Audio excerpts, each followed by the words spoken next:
नमस्कार दोस्तों, क्या आपने कभी आईने में खुद को देखा है और सोचा है कि मैं कौन हूं?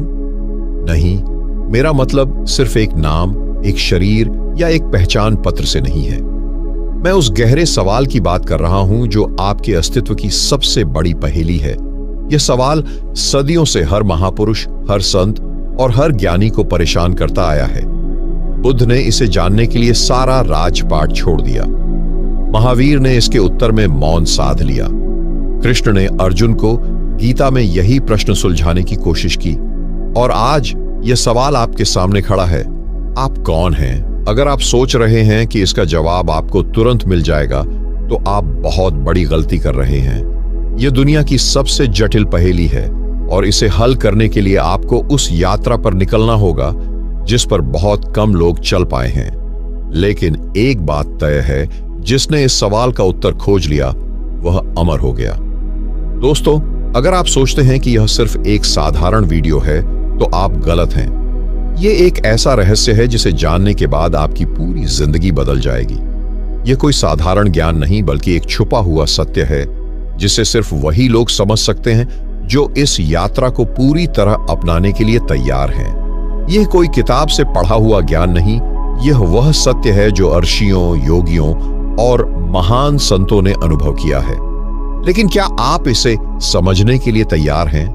क्या आप अपनी असली पहचान को जानने के लिए तैयार हैं?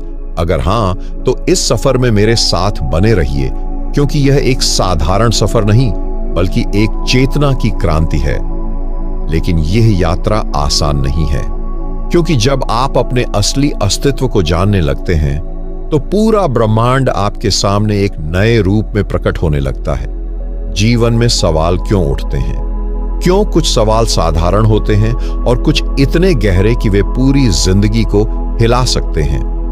यह कोई संयोग नहीं है कि जब भी कोई इंसान गहराई से सोचने लगता है तो उसका पहला सवाल यही होता है, मैं कौन हूं? अगर यह सवाल इतना ही साधारण होता तो शायद इसे पूछने वाले लोग भी साधारण होते। लेकिन इतिहास उठाकर देखिए, जो भी इस सवाल का जवाब खोजने निकला, उसने दुनिया को बदल कर रख दिया। महात्मा बुद्ध को जब इस सवाल ने परेशान किया तो उन्होंने राजमहल छोड़ दिया। स्वामी विवेकानंद को जब यह सवाल सताने लगा तो उन्होंने पूरी दुनिया की यात्रा कर डाली। श्री कृष्ण ने अर्जुन को इसी सवाल का जवाब गीता में दिया और अर्जुन का पूरा जीवन बदल गया। लेकिन यह सवाल केवल महापुरुषों के लिए नहीं है, यह सवाल आपके लिए भी है। क्या आपने कभी खुद से यह पूछा है? अगर नहीं, तो समझ लीजिए कि अब तक आप सिर्फ एक नींद में जी रहे थे। लेकिन अगर यह सवाल आपके मन में आया है, तो यह इस बात का संकेत है कि आपकी चेतना जाग रही है। लेकिन रुकिए, इस सवाल का उत्तर खोजना इतना आसान नहीं है, क्योंकि जैसे ही आप इसे जानने की कोशिश करेंगे, पूरा ब्रह्मांड आपके सामने एक नई रहस्यमयी दुनिया खोल देगा।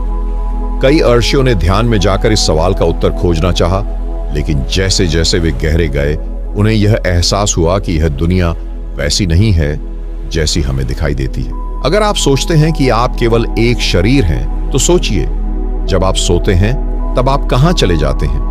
जो सपने देखते हैं वह कौन देख रहा होता है? और अगर आपकी आत्मा अमर है, तो क्या आपकी पहचान सिर्फ इस शरीर तक सीमित हो सकती है? यह सवाल इतना गहरा है कि इसे समझने के लिए आपको अपनी पूरी चेतना को झकझोरना पड़ेगा।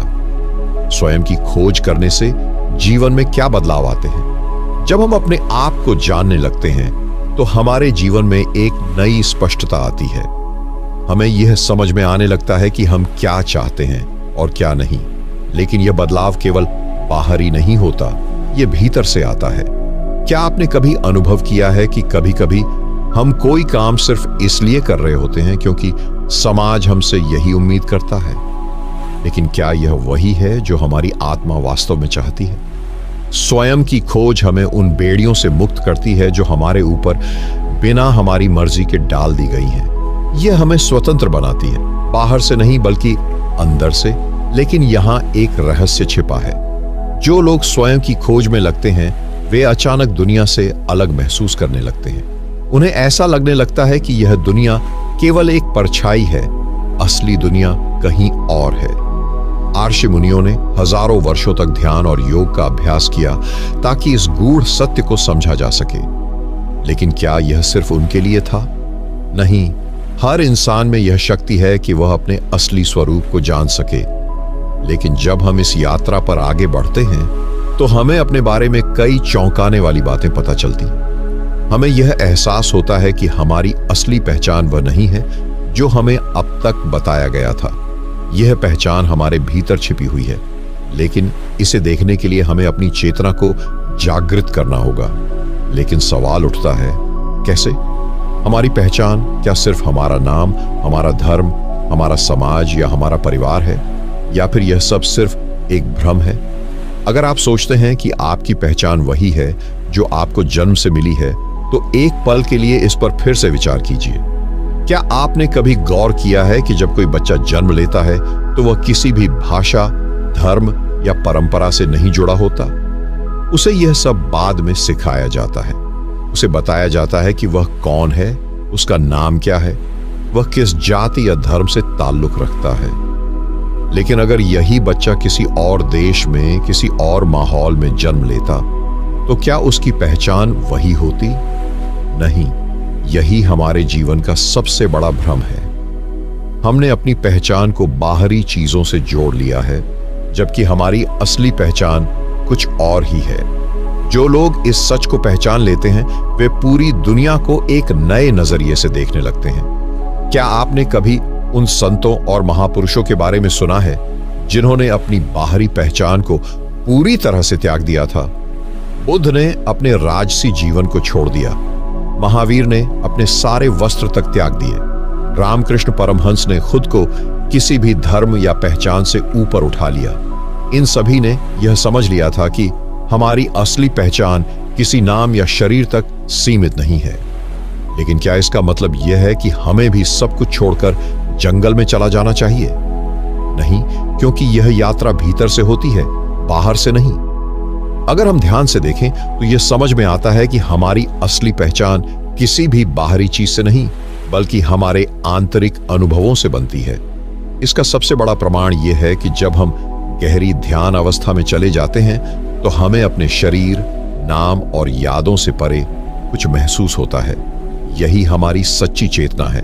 लेकिन यहां एक बड़ा सवाल उठता है, अगर हमारी पहचान बाहरी चीजों से नहीं बनती तो फिर हम क्या हैं? बचपन से युवावस्था तक की यात्रा में हमारी पहचान कैसे बनती है? क्या हम वही हैं जो हमें सिखाया गया है, या फिर हमारी असली पहचान इससे कहीं गहरी है? जब हम छोटे होते हैं तो हम वही होते हैं जो हमें बताया जाता है। हमारे माता पिता, शिक्षक, समाज सभी हमें यह समझाते हैं कि हमें क्या करना चाहिए, कैसे सोचना चाहिए और हमें क्या बनना चाहिए। लेकिन कभी किसी ने यह नहीं बताया कि हम वास्तव में कौन हैं। जरा सोचिए, अगर आपको जन्म के बाद कोई नाम ही नहीं दिया जाता तो आप कौन होते? अगर आपको कभी नहीं सिखाया जाता कि आप किसी जाति, धर्म या समुदाय से हैं, तो आप खुद को कैसे पहचानते? यहीं पर सबसे बड़ा रहस्य छिपा है। हम अपनी पहचान बाहरी चीजों से जोड़ते हैं, लेकिन हमारी असली पहचान बाहरी नहीं बल्कि भीतरी होती है। क्या आपने कभी गौर किया है कि कुछ बच्चे बचपन से ही अलग होते हैं? कुछ को संगीत पसंद होता है, कुछ को किताबें, कुछ को प्रकृति और कुछ को अकेले रहना। क्यों? क्योंकि हमारी आत्मा पहले से ही एक दिशा चुनकर आती है, लेकिन जैसे जैसे हम बड़े होते हैं यह दुनिया हमें उस दिशा से भटका देती है। हमारे ऊपर समाज का इतना दबाव होता है कि हम खुद को भूल जाते हैं। हम अपनी असली पसंद, अपने असली सपनों को छोड़कर वही बनने लगते हैं जो दुनिया हमसे उम्मीद करती है। लेकिन जब कोई व्यक्ति अपनी असली पहचान को खोजने की कोशिश करता है तो उसे कई विरोधों का सामना करना पड़ता है। क्या आपने कभी सुना है कि जब महावीर ने अपना सब कुछ त्याग दिया तो उनके परिवार और समाज ने उन्हें पागल कहा?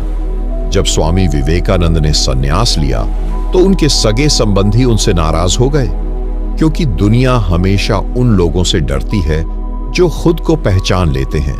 लेकिन जो इस डर को पार कर जाते हैं वे एक नई दुनिया में प्रवेश करते हैं। एक ऐसी दुनिया जहां कोई सीमा नहीं होती, कोई पहचान नहीं, केवल अनुभव होता है। लेकिन सवाल यह है, अगर हमारी पहचान समाज की बनाई हुई नहीं है, तो फिर हमारी असली पहचान क्या है? व्यक्तित्व और पहचान का विज्ञान क्या कहता है? क्या हमारी चेतना केवल शरीर और दिमाग तक सीमित है, या फिर हम कुछ और भी हैं? अगर आप सोचते हैं कि आप केवल एक शरीर और दिमाग हैं, तो जरा सोचिए, जब आप सोते हैं तब आप कहां चले जाते हैं? जो सपने आप देखते हैं वे कौन देख रहा होता है? और जब आप गहरे ध्यान में होते हैं तो वह कौन है जो शांति को महसूस करता है? यहीं पर सबसे बड़ा रहस्य छिपा है। हम जो सोचते हैं वह केवल हमारा दिमाग सोचता है, लेकिन जो महसूस करता है, जो जीवन को जीता है, वह हमारी चेतना है। यह चेतना हमारे विचारों, भावनाओं और शरीर से भी परे है। अगर चेतना सिर्फ शरीर और दिमाग तक सीमित होती तो मृत्यु के बाद सब कुछ खत्म हो जाना चाहिए था। लेकिन ध्यान और योग की गहरी अवस्थाओं में ऋषियों और वैज्ञानिकों ने पाया कि चेतना शरीर के बिना भी अस्तित्व में रह सकती है। क्या आपने कभी उन लोगों की कहानियां सुनी हैं जिन्होंने मृत्यु के करीब जाकर भी खुद को जिंदा महसूस किया? कई वैज्ञानिक प्रयोगों में पाया गया है कि जब लोग गहरे कोमा में चले जाते हैं तो भी वे अपने आसपास होने वाली चीजों को महसूस कर सकते हैं। लेकिन कैसे? अगर दिमाग काम नहीं कर रहा तो फिर कौन देख और सुन रहा है? यही हमारी असली पहचान का संकेत है। हम शरीर नहीं हैं, हम सिर्फ दिमाग भी नहीं हैं, हम वह शुद्ध चेतना है जो इस शरीर और इस दुनिया से परे भी अस्तित्व रखती है। यह विज्ञान भी मानता है कि हमारा दिमाग केवल एक रिसीवर की तरह काम करता है जो चेतना को ग्रहण करता है। लेकिन यह चेतना कहां से आती है? क्या यह ब्रह्मांड से जुड़ी हुई है? क्या यह अनंत है? जो लोग ध्यान और साधना में गहराई तक जाते हैं वे इस चेतना को महसूस कर सकते हैं। यही कारण है कि महान योगी और आर्य हजारों साल तक ध्यान में बैठ सकते थे बिना किसी बाहरी ऊर्जा के। वे किसी और स्रोत से ऊर्जा ले रहे थे, एक ऐसी ऊर्जा जो हमारी चेतना से जुड़ी हुई है। लेकिन अगर हम यह चेतना हैं तो फिर हमें यह क्यों भूल जाता है? क्यों हम खुद को केवल एक नाम, एक शरीर और एक दिमाग तक सीमित कर लेते हैं? आध्यात्मिक दृष्टिकोण से स्वयं की खोज कैसे की जा सकती है? क्या ध्यान और साधना वास्तव में हमारी चेतना को जागृत कर सकते हैं? अगर हम किसी योगी या संत से पूछें कि मैं कौन हूं, तो वे कोई किताब से पढ़ा हुआ उत्तर नहीं देंगे। वे कहेंगे, जानना चाहते हो तो अपनी आंखें बंद करो और भीतर देखो, क्योंकि यह उत्तर पढ़कर नहीं, केवल अनुभव से ही जाना जा सकता है। जब कोई व्यक्ति गहरे ध्यान में जाता है तो उसे एक नई दुनिया का अनुभव होता है। पहले उसे सिर्फ अंधेरा दिखाई देता है, लेकिन जैसे जैसे उसकी एकाग्रता बढ़ती है वह प्रकाश, ऊर्जा और अनोखे कंपन यानी वाइब्रेशंस को महसूस करने लगता है। क्या आपने कभी महसूस किया है कि जब आप किसी शांत जगह पर बैठते हैं और गहरी सांस लेते हैं तो आपका मन हल्का और शांत होने लगता है? यह कोई साधारण घटना नहीं है, यह इस बात का संकेत है कि आपकी चेतना जागने लगी है। आर्यों ने हजारों साल पहले यह रहस्य खोज लिया था कि अगर हम अपने विचारों को शांत कर लें तो हमें अपनी असली पहचान का अनुभव होने लगता है। यहां एक बड़ा रहस्य छिपा है। आपकी चेतना केवल शरीर के भीतर नहीं है, यह पूरे ब्रह्मांड में फैली हुई है। योगी जब ध्यान में जाते हैं तो वे खुद को शरीर से अलग अनुभव करने लगते हैं। वे ऐसा महसूस करते हैं जैसे वे केवल एक ऊर्जा मात्र हैं, एक शुद्ध प्रकाश। यही आत्मा का अनुभव है, लेकिन इस अवस्था तक पहुंचना इतना आसान नहीं है, क्योंकि हमारा मन हमेशा भागता रहता है, कभी अतीत में, कभी भविष्य में, और जब तक मन शांत नहीं होता तब तक हमें अपनी असली पहचान का अनुभव नहीं हो सकता। तो क्या इस चेतना को जागृत करने का कोई तरीका है? हाँ, योग और ध्यान की कुछ गुप्त विधियां ऐसी हैं जिनके द्वारा हम अपने भीतर की चेतना को पूरी तरह से जागृत कर सकते हैं। प्राचीन आर्यों ने इन विधियों को इतने गुप्त तरीके से रखा कि सिर्फ वही लोग इन्हें सीख सकते थे जो पूरी तरह से तैयार होते थे। लेकिन अब यह ज्ञान धीरे धीरे दुनिया के सामने आ रहा है। लेकिन क्या हर कोई इस ज्ञान को प्राप्त कर सकता है? लेकिन जब कोई व्यक्ति इस आत्म खोज की यात्रा पर निकलता है तो उसे सबसे पहले समाज और बाहरी दुनिया की धारणाओं से लड़ना पड़ता है। क्या आपने कभी गौर किया है कि जब भी कोई व्यक्ति अपनी असली पहचान को जानने की कोशिश करता है तो समाज उसे रोकने की कोशिश करता है। उसे बताया जाता है कि ऐसा मत सोचो, यह सही नहीं है। लेकिन क्यों? क्योंकि समाज हमेशा आपको एक ढांचे में देखना चाहता है। वह चाहता है कि आप वैसा ही सोचें जैसा बाकी लोग सोचते हैं। लेकिन जो लोग इस दायरे से बाहर निकलते हैं वे असली रहस्य को जान जाते हैं। क्या आपने कभी महसूस किया है कि जब आप ध्यान या आत्मचिंतन करते हैं तो आपको एक अजीब सा आनंद मिलता है? यह कोई साधारण चीज नहीं है। यह इस बात का संकेत है कि आपकी आत्मा जागने लगी है। लेकिन यहां सबसे बड़ा विरोध शुरू होता है, समाज और आपकी आत्मा के बीच। जैसे ही आप अपनी असली पहचान को समझने लगते हैं, दुनिया आपको बदलने की कोशिश करती है। क्योंकि अगर आप सच में जान गए कि आप इस शरीर, नाम या पहचान से परे हैं, तो आप किसी भी बाहरी नियंत्रण से मुक्त हो जाएंगे। और यही समाज को सबसे ज्यादा डराता है। महान ऋषि और योगी इसी कारण जंगलों और गुफाओं में चले गए, क्योंकि वे यह समझ चुके थे कि यह दुनिया केवल एक भ्रम यानी इल्यूजन है। लेकिन क्या आत्म खोज के लिए हमें भी समाज से भागने की जरूरत है? नहीं। अगर हम इस दुनिया में रहते हुए भी अंदर से मुक्त हो जाएं, तो यही सबसे बड़ा योग है।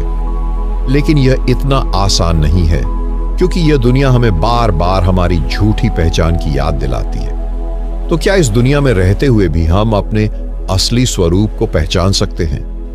कला और स्वयं की अभिव्यक्ति कैसे जुड़ी हुई है?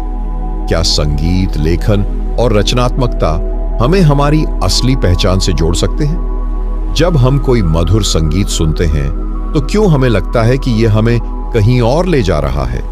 जब हम कोई कविता पढ़ते हैं तो क्यों ऐसा लगता है कि यह हमारी आत्मा से बातें कर रही है? यहीं पर सबसे बड़ा रहस्य छिपा है। कला केवल बाहरी दुनिया की चीज नहीं है, यह आत्मा का संदेश है। यह वह माध्यम है जिससे हमारी चेतना खुद को अभिव्यक्त करने की कोशिश करती है। क्या आपने कभी देखा है कि दुनिया के सबसे महान कलाकार, कवि और संगीतकार सामान्य जीवन नहीं जीते थे? वे दुनिया से कटे कटे से रहते थे, क्योंकि वे किसी और ही दुनिया में डूबे हुए थे। मीरा के भजन सिर्फ शब्द नहीं थे, वे उनकी आत्मा की पुकार थे। कबीर के दोहे केवल कविता नहीं थे, वे उनके अनुभव की गहराई से निकले सत्य थे। रविंद्रनाथ टैगोर की रचनाएं केवल साहित्य नहीं थीं, वे आत्मखोज की यात्रा के पदचिह्न थे। क्योंकि जब कोई व्यक्ति कला में डूब जाता है तो वह अपने भीतर की सच्चाई को व्यक्त करने लगता है। क्या आपने कभी यह अनुभव किया है कि जब आप कोई गीत गुनगुनाते हैं, कोई चित्र बनाते हैं या कुछ लिखते हैं तो आपको एक अनोखी शांति मिलती है? यह इस बात का संकेत है कि आपकी आत्मा जागने लगी है। क्योंकि हमारी चेतना जब भीतर से बहती है तो वह शब्द, ध्वनि, रंग और लय के रूप में बाहर आती है। लेकिन यहां पर सबसे बड़ा रहस्य यह है कि जब हम किसी रचनात्मक कार्य में पूरी तरह से खो जाते हैं तो हम अपने असली स्वरूप से जुड़ने लगते हैं। इसलिए कई योगियों और संतों ने संगीत, नृत्य और काव्य को साधना का माध्यम बनाया। लेकिन क्या आत्मा को केवल कला के माध्यम से ही खोजा जा सकता है? संघर्ष और स्वयं की खोज कैसे जुड़े हुए हैं? क्या जीवन के संघर्ष हमें हमारी असली पहचान तक ले जा सकते हैं? क्या आपने कभी गौर किया है कि जब हम किसी कठिन दौर से गुजरते हैं तो हमारी सोचने और समझने की शक्ति पहले से ज्यादा तेज हो जाती है? जब जीवन हमें सबसे बड़ी चुनौती देता है तभी हमें यह एहसास होता है कि हमारे भीतर छुपी हुई असली शक्ति क्या है। यही संघर्ष का सबसे बड़ा रहस्य है। अगर हम इतिहास में देखें तो हर महान आत्मा ने अपने जीवन में कठिन संघर्षों का सामना किया है। बुद्ध को राजमहल छोड़ना पड़ा, स्वामी विवेकानंद को भिक्षा मांगकर जीवन बिताना पड़ा, ओशो को समाज ने नकार दिया, कबीर को दोनों हिंदू और मुस्लिम समाज ने अस्वीकार कर दिया। लेकिन इन सभी संघर्षों के बीच उन्होंने अपनी असली पहचान खोज ली। क्यों? क्योंकि जब जीवन कठिनाइयों से घेरता है तो ये हमारी चेतना को झकझोरने का प्रयास करता है, ये हमें जगाने की कोशिश करता है। क्या आपने कभी महसूस किया है कि जब हम सबसे ज्यादा परेशान होते हैं तभी हमें कुछ नया समझ में आता है? क्योंकि जब जीवन आसान होता है तो हमारा मन भी आराम से रहता है। लेकिन जब संघर्ष आता है तब हमारी चेतना अधिक जागरूक हो जाती है। संघर्ष हमें अपनी असली पहचान तक ले जाने का सबसे शक्तिशाली माध्यम है। जो लोग इस सत्य को समझ जाते हैं वे संघर्ष से डरते नहीं बल्कि उसका स्वागत करते हैं, क्योंकि वे जानते हैं कि हर चुनौती के पीछे एक नया द्वार खुलने वाला है। अगर हम संघर्ष से भागते हैं तो हम अपनी असली शक्ति को कभी नहीं जान पाएंगे, लेकिन अगर हम इसे स्वीकार करते हैं तो हम उस स्थिति में पहुंच सकते हैं जहां हमारे अंदर कोई भय, कोई कमजोरी नहीं बचती। यही आत्म खोज की अंतिम अवस्था है, जब व्यक्ति अपने संघर्षों को गले लगा लेता है और यह समझ जाता है कि हर कठिनाई केवल उसे जगाने के लिए आई है। और यही वह पल होता है जब हम अपनी असली पहचान को पूरी तरह से महसूस करने लगते हैं। अब सवाल उठता है, क्या आप इस यात्रा को केवल एक कहानी की तरह सुनेंगे या इसे अपने जीवन में अपनाएंगे? क्योंकि यह यात्रा यहीं खत्म नहीं होती, यह तो बस एक शुरुआत है। दोस्तों, यह कोई साधारण ज्ञान नहीं था, यह एक रहस्य था जिसे जानने के बाद आपकी पूरी जिंदगी बदल सकती है। इस पूरी यात्रा में हमने यह समझा कि हम केवल एक नाम, शरीर या समाज की पहचान नहीं है, हम इससे कहीं अधिक हैं। अगर आप इस पूरी यात्रा को ध्यान से सुन चुके हैं तो अब आपको यह एहसास हो गया होगा कि जीवन केवल वही नहीं है जो हमें दिखाई देता है। हमारा अस्तित्व इससे कहीं गहरा और विशाल है, लेकिन यह केवल शुरुआत है। जो लोग इस यात्रा को केवल सुनकर छोड़ देते हैं वे वापस उसी दुनिया में चले जाते हैं जहां वे पहले थे, लेकिन जो इसे अपनाते हैं वे अपने जीवन में एक नए द्वार को खोल देते हैं, जहां ज्ञान है, शांति है और आत्म जागृति की शक्ति है। अब यह आप पर निर्भर है, क्या आप इसे केवल एक कहानी की तरह सुनकर भूल जाएंगे या फिर इसे अपने जीवन में उतारेंगे? अगर आपको यह ज्ञान उपयोगी लगा, अगर आपको लगा कि यह रहस्य आपको कुछ नया सिखा गया, तो इस चैनल से जुड़े रहिए, क्योंकि यह सिर्फ एक वीडियो नहीं था, ये एक पूरी आध्यात्मिक यात्रा की शुरुआत थी। हम आगे भी ऐसे ही रहस्यमयी, गहरे और जीवन बदलने वाले ज्ञान आपके लिए लाते रहेंगे। अगर तुम इस यात्रा को और गहराई से समझना चाहते हो तो हमारे ध्यान योग साधना चैनल से जुड़े रहो। यहाँ हम ध्यान, ऊर्जा और आंतरिक शक्ति से जुड़े गूढ़ रहस्यों को उजागर करते रहेंगे। अगर यह अनुभव तुम्हें पसंद आया तो इसे अपने दोस्तों और प्रियजनों के साथ साझा करो ताकि वे भी इस अद्भुत ध्यान का लाभ उठा सकें। वीडियो को लाइक करें, चैनल को सब्सक्राइब करें और बेल आइकन दबाएं ताकि ध्यान और आत्मज्ञान की यह यात्रा निरंतर चलती रहे। इस वीडियो को लास्ट तक देखने के लिए आपका बहुत बहुत धन्यवाद। आपका प्यार ही हमारे लिए आपका आशीर्वाद है। तो चलिए आज की यात्रा को यहीं खत्म करते हैं। तब तक आप खुश रहे। धन्यवाद। जय गुरुदेव।